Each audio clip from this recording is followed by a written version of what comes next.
সরকারি চাকরিতে কোটার যৌক্তিক সংস্কারের এক দফা দাবি আদায়ে রাষ্ট্রপতির কাছে স্মারকলিপি জমা দিয়েছেন আন্দোলনরত শিক্ষার্থীরা। সেই সাথে ২৪ ঘন্টার মধ্যে মামলা প্রত্যাহারের আলটিমেটাম দিয়েছেন। শামীম খানের ক্যামেরায় সাইফুল শাহিনের রিপোর্টে বিস্তারিত। শাহবাগের পর এবার গুলিস্তানের 0 পয়েন্টে পুলিশের ব্যারিকেড ভাঙল কোটা বিরোধী আন্দোলনকারীরা। রাষ্ট্রপতি ভবন অভিমুখে পূর্ব ঘোষিত পদযাত্রা গুলিস্তানের 0 পয়েন্টে এলে পুলিশ ব্যারিকেড দিয়ে আটকে দেয়। আন্দোলনকারীরা সেখানেই বসে পড়ে।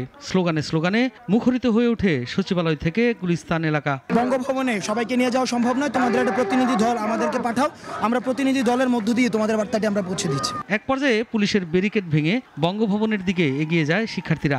এর আগে দুপুর 12টার দিকে ঢাকা বিশ্ববিদ্যালয়ের কেন্দ্রীয় লাইব্রেরির সামনে একে একে জড়ো হয় তারা।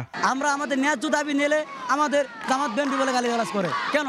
আমাদের দাবি যতক্ষণ পর্যন্ত না মানবে আমরা সব কলেজ ভার্সিটি মিলিয়ে আমরা আন্দোলন চালিয়ে যাব। রাষ্ট্রপতি বরাবর স্মারকলিপি জমা দেব এবং আমরা আশাবাদী যে আজকে তিনি কোনো পজিটিভ কোনো একটা অ্যান্সার দিবে যাতে ছাত্র সমাজকে আর রাজপথে না নামতে হয়। আমাদের যে দাবিগুলো রয়েছে সেই দাবিগুলো হচ্ছে আমরা লিখিতভাবে যাতে সরকারের উচ্চ মহল উচ্চ পর্যায়ে যাতে পৌঁছানো যায় সেজন্য আমরা স্মারকলিপি প্রদানের সিদ্ধান্ত নেওয়া হয়েছে আর কি। আমরা শুধু স্মারকলিপি দিতে যাচ্ছি, তারা আমাদের দাবি মানবে কি মানবে না, তারা তো আমাদেরকে কিছু বলে আশ্বস্ত করতে হবে। রাজপথ ছাড়ছি না, কারণ আমরা জানি যে রাজপথ ছাড়লেই এই আন্দোলন স্তীমিত হবে। দুপুর 2:45টার দিকে রাষ্ট্রপতির সামরিক সচিবের কাছে স্মারকলিপি জমা দেয় প্রতিনিধি দল। সেখান থেকে বেরিয়ে তারা জানান রাষ্ট্রপতির সিদ্ধান্তের জন্য অপেক্ষা করবেন 24 ঘন্টা।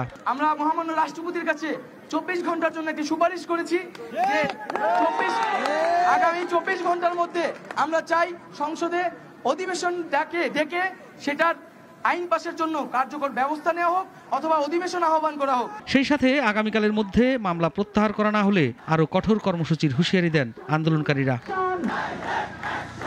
সাইফুল শাহিন, নাগরিক, ঢাকা।